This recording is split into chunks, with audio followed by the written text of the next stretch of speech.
Welcome to Dad's Talk Film, the show where we take clips from a new movie every episode and talk about how it relates to life, relationships, family, and whatever else comes to mind. Today we're going to be talking about Lars and the Real Girl, but before we get there, I want to talk to Sean Marcus and see how we're doing with our Ryan Reynolds guest attempt. Not attempt, but our guest attempt. Our best attempt to get Ryan Reynolds on the show. I mean, we keep asking every week. You know, this is how many days we've been asking now, and boom. So here's Ryan Reynolds, guys. All right. So anyways, Ryan, come on the show. You know you're going to love it. And remember, you get to pick out what movie we do, so it can be anything. You've been in a couple. We don't even have to do your movie if you don't want to. So let's get into it. You picked this movie, so you do it. I picked Lars and the Real Girl. It is one of my favorite movies. This is actually only the third time that I've seen it, which is surprising for being one of my favorite movies. But if you haven't seen it, pause this episode right now, watch that movie, and then come back and watch this because I don't want to spoil stuff, spoilers. But it's too great of a movie to not watch it with a fresh mind. I say you keep this on in the background, just muted, so we get the views on it, and then you can come back and watch it again. Good point. Don't pause it. Yeah, just let it play silently, but don't watch it yet. Go watch the movie, come back, and then restart it, and then we get 2 out of you. Yeah. Make some comments, and then come back and watch it again. Yeah, and like and subscribe before you even start it again, just because, got you to go watch a movie. Yeah. But anyways, so Lars and the Real Girl, it's a real simple, beautiful story about a really shy guy named Lars. His brother and his brother's wife live in a house that their parents owned, and Lars lives in the garage. And they keep trying to get him to come over and, hang out, and he's really shy, super shy. They can tell he has a hard time making friends. And then one day he comes over and to their surprise, he's like, hey, I've met someone on the internet.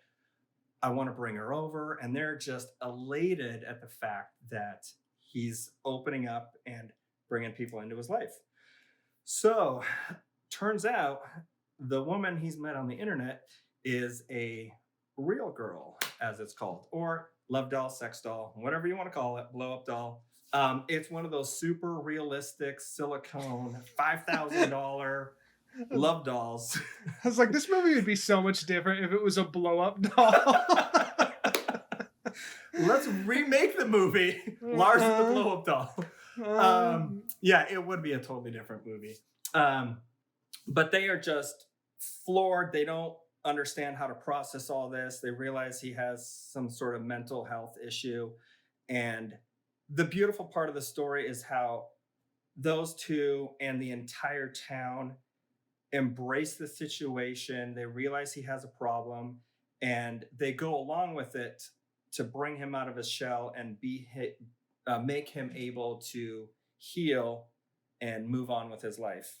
So that's the gist of the story. Let me get your first thoughts because you didn't know really anything about this movie. I saw it one time a long time ago, and I enjoyed the movie all the way through. But then I kind of just forgot about it, and when I rewatched it, I almost didn't remember most of it. I know that the whole town and stuff was like super supportive and all that, but man, there's just so much to unpack, I think, in this movie. And when I was watching it, I felt like I need to watch something to recap it for me because there's just so many different layers to it that I don't think I fully grasp it. It almost feels like one of those movies you need to watch once, then watch again, like at a different time, and then you can absorb a little bit more because it's definitely a mental health journey. Yeah. Through the whole thing. So there's a lot of, because he puts his personality onto the doll essentially, and like all the trauma and stuff that he's trying to work his way through. But I enjoyed it. I just feel like I didn't fully absorb or grasp what I needed to yet because I think there's so many different layers to it. So let's do this. Let's pause this episode. You go watch it again. I'm going to keep it playing though. I'll keep it playing. But I think the story really sets it up. The movie sets up really well how much of an introvert he is and how hard he has to connect with people. And every time I watch it, I crack up when he's leaving church and the woman gives him a flower and is like, "Hey, give this to a pretty girl, that you know, and let's start there. Maybe that'll break the ice and you can get to Yeah. know a girl that way." And then one of his coworkers walks up and he just immediately just like chucks it. He's like, "Nope, Yeah. I can't handle this." And then he's like, "Bye," and runs away. Yeah, because he's super content, it seems like, to just being alone. Um, I don't fully know what the trauma is that happened. I know when he was born, I think his mother died shortly after childbirth. Yeah. Is that right? Yeah. And that's kind of what I picked up on too, is that he was just really traumatized by the fact that his mom died at childbirth. He became this big introvert. His brother moved away right after. He's older and moved away after high school and was just like kind of like a poker dealer's like, "I'm done," And then when they moved back, they realized all the issues that he was having. Yeah, and he moves into his brother's garage, and they kind of have like a little space for him there. And the sister-in-law is trying to like pull him into their family, try to get realizing that he's kind of isolating himself and that everybody needs that social interaction and to feel kind of accepted. So she's trying her best to be that person for him. And yeah, but I just don't quite understand. I mean, maybe you can explain this to me. Like the father doesn't seem like he's in the picture. I don't remember if they explained that. The father died as well because they were talking about like, "Hey, this house is yours. It's half of it's yours. You can move in with us. You don't need to live in the garage." So you kind of get the idea that his mom died at childbirth and then his dad passed after, and that's kind of when Gus moved away and was like, Yeah. So Okay. Yeah. Because I can totally remember it, but obviously the father wasn't in the picture, so that plays a factor into his mental health as well. Because some people just take that stuff a bit harder with, well, I was going with like the divorce thing, like we talked about in the Mrs. Doubtfire episode, with my brother taking the divorce thing a whole little bit harder than I did and all that. So I kind of related it to that, but this is family members passing away, which I haven't had to experience yet. So I don't know how I'll react to that. Hopefully I won't buy a real doll and turn into all that. Yeah, we know you already have one. That's why it took me so long to set up. I had to find a store her away, make sure she stays in the other room. I was talking to her and she just kept back talking, and I was like, that's the other thing, is he creates a whole personality for this dog. And he talks to it and treats it like a real person. I thought it was really funny when he brings her over to dinner for the first time, and he sets it up like, I met her on the internet, she doesn't speak English. So you kind of think it's going to be one of those mail order bride situations or something. And she's in a wheelchair. So, he's kind of setting everything up. And then when they're sitting there at the dinner, he like kind of leans in and has a conversation and then translates to them, because obviously she doesn't speak very much English, but he understands her. So yeah, my question was, so the sister-in-law basically is really supportive of the idea of pretending like this is a real person, even before he went to therapy or before they took him to the doctor. From the get-go, she seemed supportive about it. Yeah, well, I think she acknowledged that there was basically an issue that needs to be addressed. So she's like, let's just roll with it. And her brother, or not her brother, her husband, his brother, was very like, no, I can't do this. This is just too crazy. I don't know if I could do it. Do you think if you had a family member or a friend that was going through this delusion or trauma, that you could pretend like a doll was a real person? I could, if I knew that's what it took to get them out of that, situation. What would you call that anyways? Yeah, mental health breakdown or Yeah, whatever. I was just say like a breakdown of some sort. Yeah, if I knew that that's what was needed to slowly get them out of it, if that's what the doctor said, I would do it. I mean, I don't know if I could do it. Honestly, I was watching the movie and I mean, good on them for being able to do it. I think I'd have been more like the brother and been like, man, we just need to get him help somewhere else because I don't know what to do with this and I can't pretend that this is because I think in my mind, even if the doctor was telling me, I feel like I'd just be feeding this delusion and Hmm. maybe making things worse. I mean, I'm not a professional, but that's just where my mind would go. Like, how is pretending that this is real going to improve things? Yeah. Well, I think the sister-in-law, I think she understood the frailty that he had. For instance, when she tried one time to ask him to dinner, he pulls up and she jumps out in front of the car. She's like, "I want to invite you to dinner," and he's like, uh, "I can't. I brought a bunch of homework from work with me." And she's like, looks in the car. She's like, "There's nothing in there." He's like, "My phone's ringing." And she's like, "No, it's not." She's like, Yeah. "Quit avoiding the situation. Just come to dinner." And he just Uh-huh. keeps refusing. So I think she realized just how severe it was. So when it got to that point, she's like, "All right, like I'm willing to tackle whatever needs to be done to break him out of his shell." And obviously, she probably didn't realize, you know, until the doctor's appointment how severe it was. But so you're saying if Diana all of a sudden came home one day and she had like a fake puppy, like a puppy doll or something, and the doctor was like, you guys lost your real dog. This is how she's coping with it. Just go along with it, and eventually she'll break out of this situation. You don't think? Now Man, Diana's watching this episode. You better lie. man, I don't know if I could, man. Yeah. All right. I'm like, I think when you're put in the situation, maybe things might be different. But just thinking about how illogical it is to me, I just don't know if I could separate myself to Yeah. play along with that. I mean, I guess Yeah.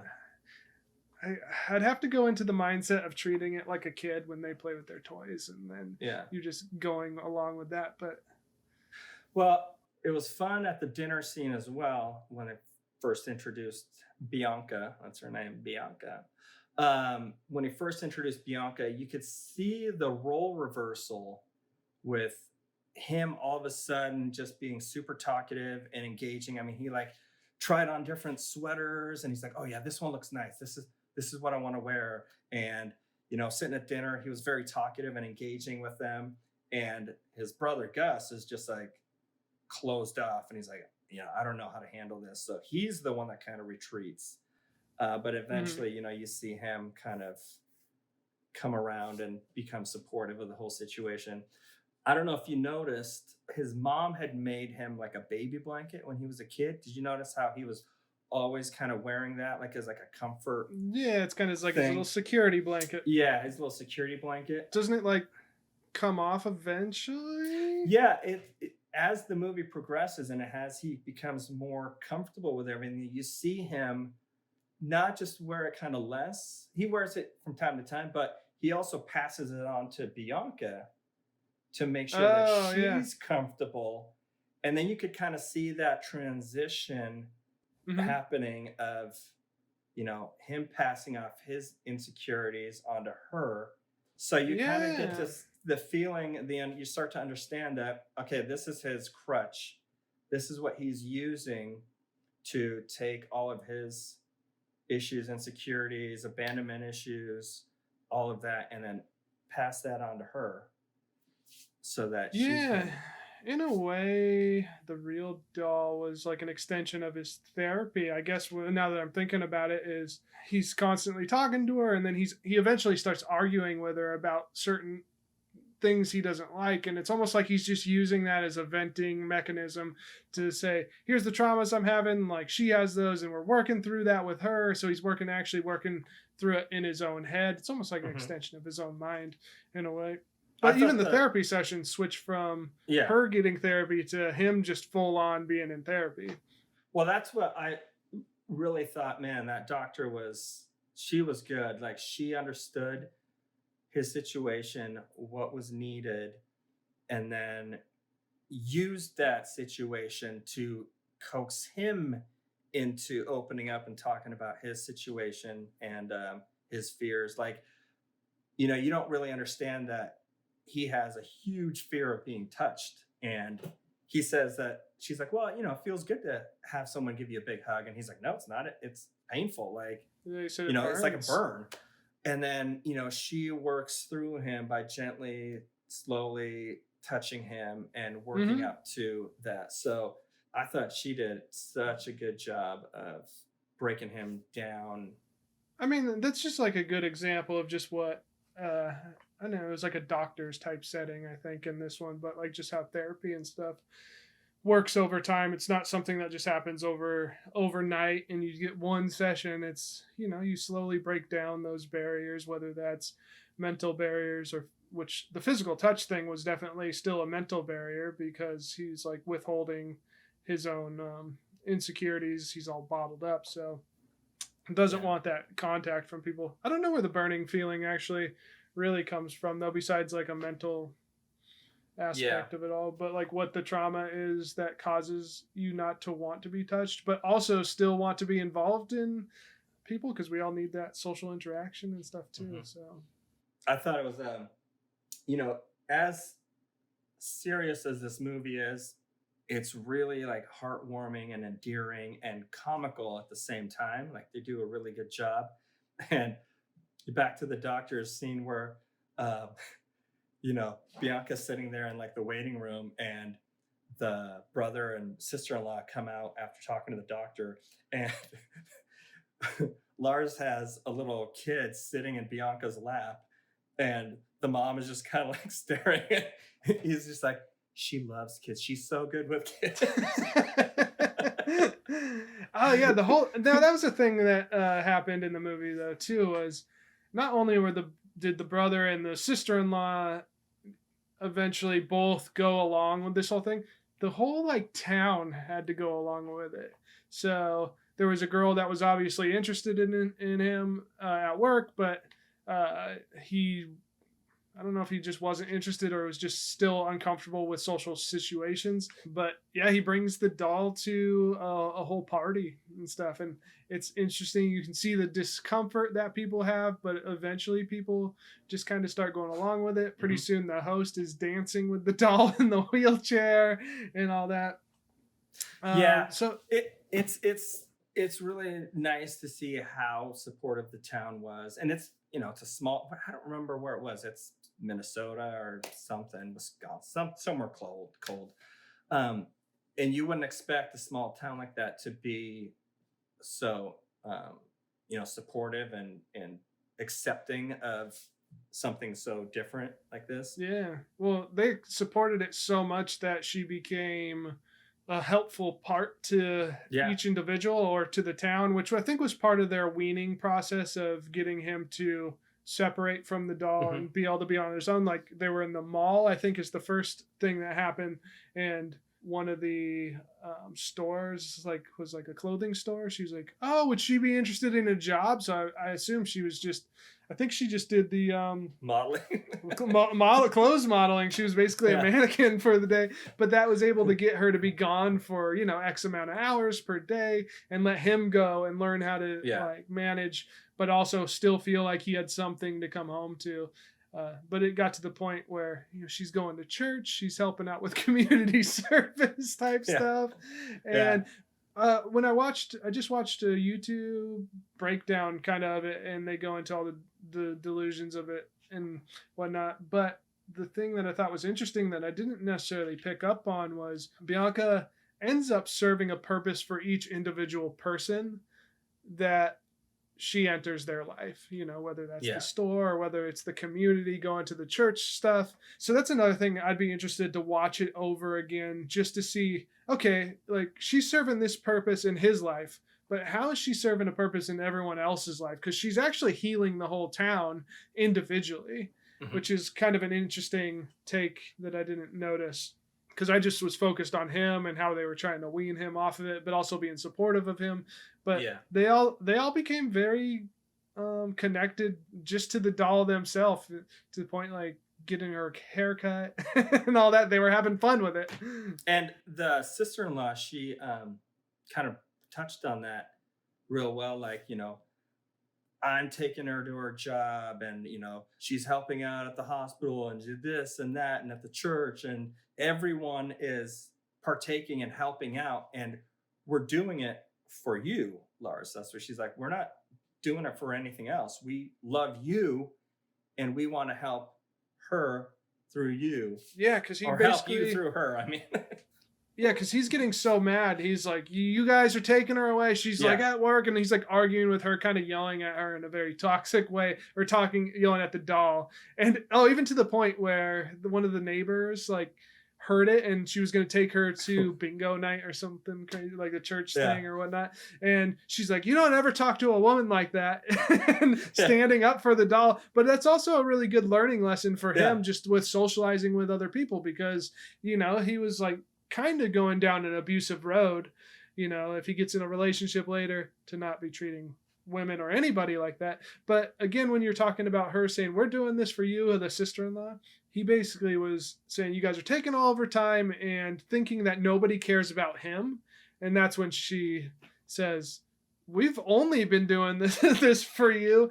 But I can relate with that stuff, because in my family, like my brother and all that, he's going through hard times there for a while, and we'd all do everything we could to try to help him. And like we mentioned again in the Mrs. Doubtfire episode, people who are going through some traumatic experiences or depression or anxiety, you can try to help them out sometimes all you want, but until they're ready, they aren't going to see it. So yeah, I've experienced that through friends going through a hard time, my brother going through a hard time, and you're bending over backwards and they just don't see it sometimes. And that's a hard thing. So sometimes you just got to keep working through, like the whole town and the sister and stuff does. You can make it known, say, we're doing everything we can for you. And yeah, but then sometimes you just got to, just try to help out in those little baby steps like they do in this. But yeah. I totally related to that, just because I've had those moments of saying, no, we've done everything we can to try to help you out. And sometimes you just got to let people figure that out on their own too. Back to the coworker Margot that, has a crush on him. I having watched this again for the third time now, I feel like he actually really has interest in her from the get-go. Like when he throws a flower away, he's like, okay, I like, it's like a kid who's like, I don't know how to, handle you at the playground. I have a crush on you, so I'm going to punch you, kind of thing. Like, you don't know. So I think that he, created this Bianca in order to get to Margot. That was his final end game, was I need to figure out how to get from here to there. Oh, he slowly starts doing that too. So I think you're right. I kind of had the vibe too that he was into her from the beginning, but he's socially awkward and didn't know how to handle all of that. As he starts healing and getting more comfortable going out and doing, because he actually goes from just being kind of recluse, kind of almost agoraphobic, besides he has a job. So just go to my job, come home, don't want to talk to anybody. If somebody sees me, walk really fast, go into my house. No, I'm busy, I got things going on. To going to parties and being able to socialize, talking more with coworkers, kind of showing a little bit more interest towards her. So he starts creating problems with him and Bianca to kind of sever that relationship, to the point where he said, oh man, I asked her to marry me. And, the doctor said, well, what'd she say? He said, she said no. So that was and it's him saying no to that, because he's trying to sever that whole relationship, so that way he can get to a more fulfilling, normal social life, and maybe actually have a real relationship with maybe the coworker. Yeah, and then he slowly kind of introduces the idea of her being sick. Yeah, that kind of comes on slowly until, he's talking to the doctor, and she's really not doing well, and yeah. Didn't the doctor say she was sick from the beginning? Yes. Or did he say that she was sick or something? No, I believe she said she was not doing well, and they should, just have her come in for some blood tests and all that to Oh, that's how they kept the trick therapy him. going. Yeah, trick him to coming in every week. But he's the one that kind of brought up the idea that she's, actually sick.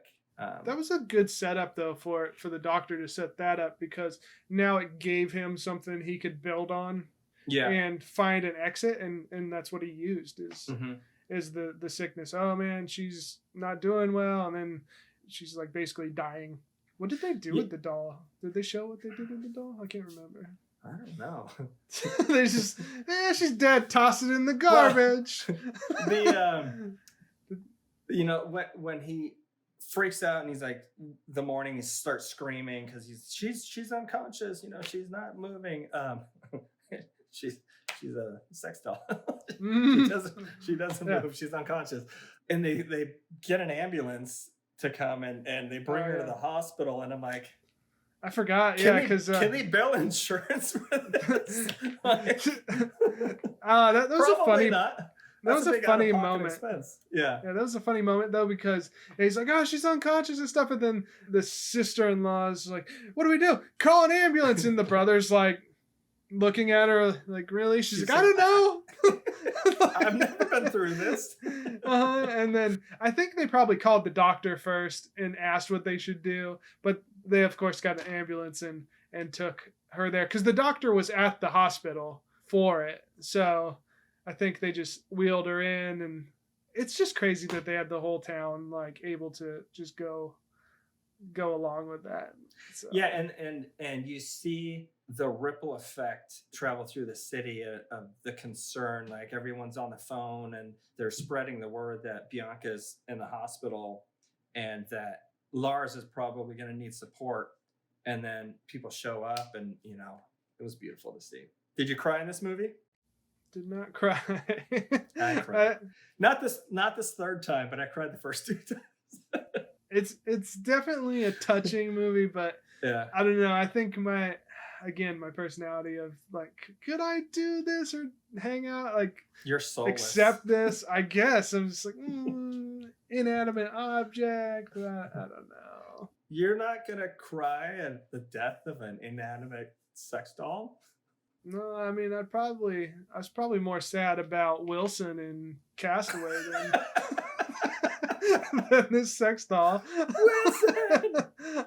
Bianca! What if she floated away? What if Tom Hanks had Bianca on that island? Would you cry then if she floated away?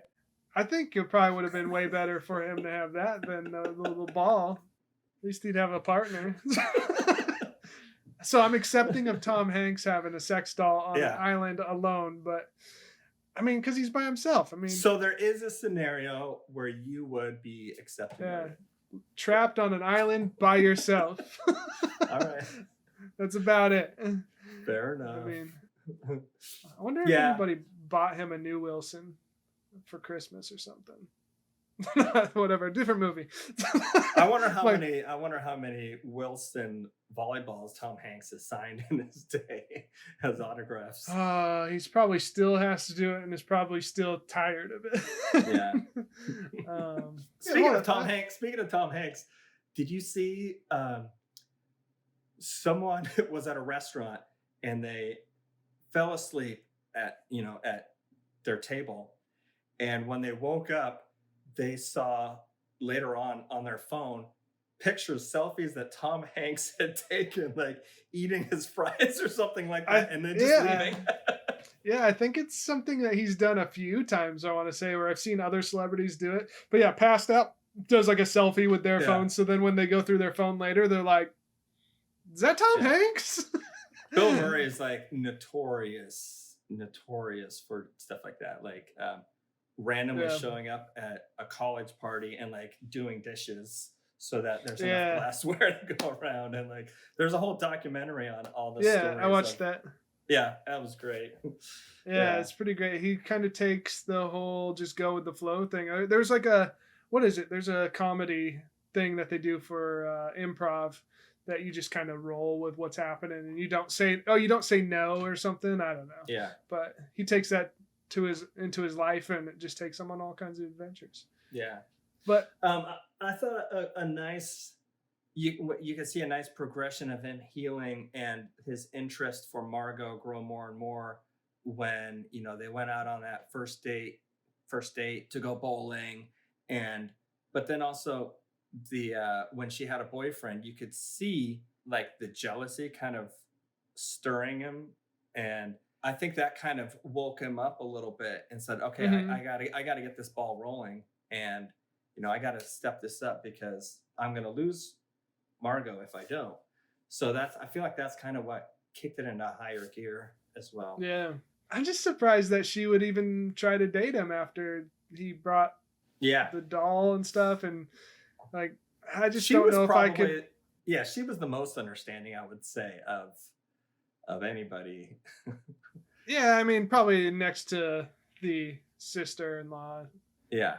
I'd say. But man, I don't know. Like, if I met Diana and then she was going through this process and she had some real doll thing and she was treating it like a real person, I don't think we would have Yeah. dated. I don't yeah, I don't think I could have kept dating Stacy if I knew that was the scenario Yeah, even going into it. I mean, I once broke up with a girl because she sang off key on our first date.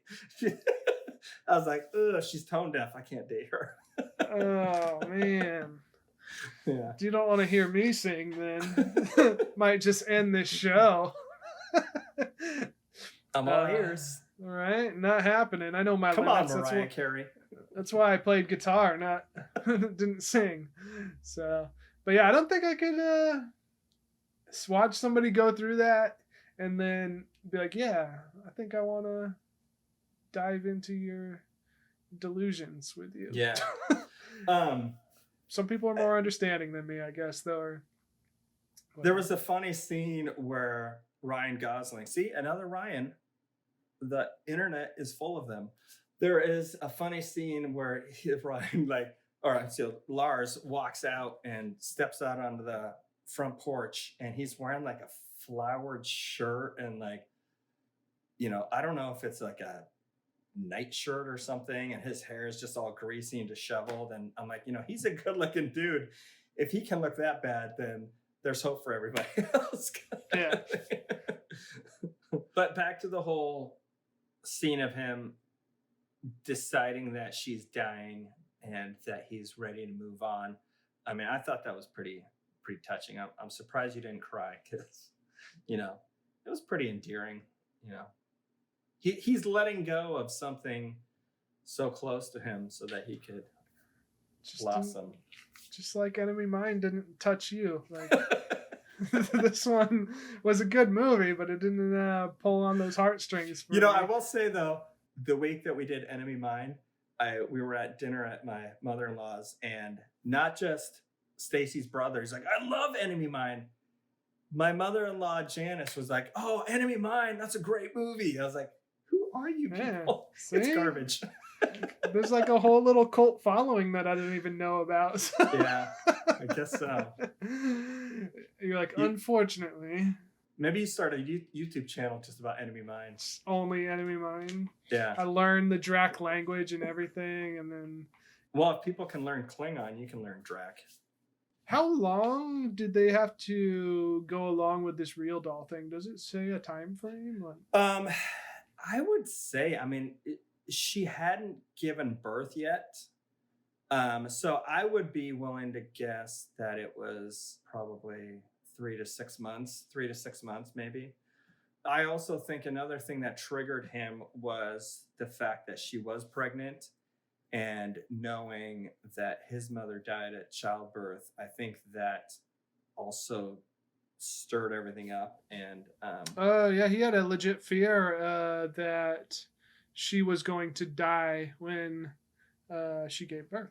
Yeah, I could imagine that being pretty traumatic, losing your mom at childbirth. And that might also be the reason why he was apprehensive to get close to anybody, especially in a real relationship, because he just associates it with, if you eventually, have kids, that you're just going to lose that person, and or anybody that you get close to. Maybe that's the thing. Maybe anybody, he felt like if he got close to anybody, he's just going to lose them. Yeah. Because he lost both of his parents, and That's a pretty traumatic experience to. Yeah. I mean, I know separation anxiety and abandonment issues. I mean, they are just they can really wreck someone. So I actually saw an interview or interviews about people that had bought these $5,000 real dolls, and like half of them didn't buy them for the served purpose, but just for companionship. And it was kind of sad and kind of touching in the same way that But do you think that they're? I think we touched on this before, but do you think that they're getting that real social interaction from it? Do they no, think? Do you think they're getting any actual benefit out of it? no. I Yeah, think I it's think it's like the just a comfort band-aid. blanket, like the baby blanket. It's just a comfort that they can feel some sort of connection, um, and interaction. Speaking of like comfort blankets, when I was little, I used to have a little blanket that I carry around with me all the time, and my parents wanted to wean me away from it because everywhere I went, I had this blanket. And as I was getting older, like they would just cut it. Like they started by cutting it in half and then they gave it back to me, but they didn't tell me that they cut it. And I was like, why is it so small? And they said, well, you're just getting bigger. Like when you get bigger, things look smaller. And then pretty soon I had this little square that I was just like carrying around between my fingers. And then I lost it one day. I almost did a spit take because I was drinking, and when you said they were cutting it in half, I was like, yeah. oh So man, a I grew parenting tip, overnight. right? Parenting tip: just cut your kid's blanket in half, and then tell them they're just getting bigger, and things look smaller when you get bigger. I So dated a girl who had her baby blanket with her constantly, and I'm talking constantly, like it was in her purse. She would have her hand in her purse, and she would like weave her fingers or the fabric in between her fingers. And one day we left the house and she didn't have it in her purse. We had to drive all the way back home, like a half an hour, to go grab her blanket and so she could leave the house. man, I would have Yeah. just left her at the house after that. Yeah, yeah, just run inside really quick. Go grab it. Yeah, we That's didn't how know. high pitched my car motor is. Shifts too. What are you driving? My comfort car makes me go real fast. Let me ask you this. It's the second time you've seen this movie, and you know now how much these real dolls cost. If this movie was an actual real doll, a real girl, how expensive would this doll cost you? What are we doing here? Is this like a rating thing? Yeah, this is our rating thing. Every week we do a different rating. This is the rating. Man. They run about $5,000. No, so am I paying full price for this dog? You don't have to. Man, but now I'm sitting here. This is a terrible rating scale because now if I pay less, I'm getting less features. And then also, on top of that, you might be getting a used one. And nobody wants a used one. So now I feel like no matter how I rate this, I'm going to be wrong. Because for one, I'm going to be paying $5,000 if I'm like, nah, I want a brand new one. But if I pay like $2,000, I'm like, what do I got? This like one that I pulled out of a dumpster?